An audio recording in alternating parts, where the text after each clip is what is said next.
Il y a 2 ans, nous avons lancé un nouveau projet de marque qui visait, je crois, très simplement à faire un trait d'union entre toute l'histoire qui a été écrite par Peugeot pendant plus de 200 ans et puis en même temps trouver une capacité à se projeter.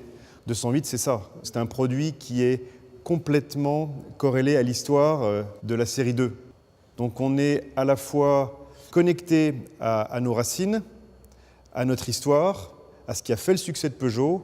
En même temps, on en est très éloigné parce qu'on n'en est pas resté prisonnier et qu'on l'a franchement renouvelé.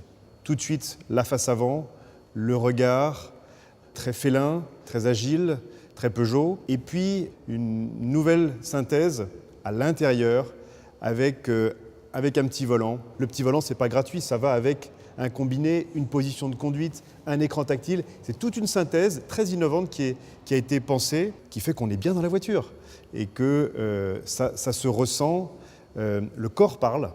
Donc c'est une voiture qui aura, je crois, cette capacité, on parle souvent d'alchimie pour Peugeot, de capacité à marier les mondes. Mais on va marier, je crois, le monde du cerveau et celui du corps, celui de l'intelligence et celui de l'émotion. La voiture exprime même une dimension un peu charnelle, qui est d'ailleurs ressortie dans les tests, qui est très forte et qui lui donne une très grande personnalité. 208 joue davantage, évidemment, sur la dimension émotionnelle, sans renier la dimension d'exigence. On a choisi de parler de 208 dans un registre un peu différent. J'utiliserai qu'un seul mot, régénération. Régénération de style, régénération du poste de conduite, des sensations, régénération émotionnelle, régénération environnementale. On a déjà commencé à donner quelques preuves du nouveau style des produits Peugeot. Voir leur déclinaison aujourd'hui sur une petite voiture, c'est particulièrement convaincant.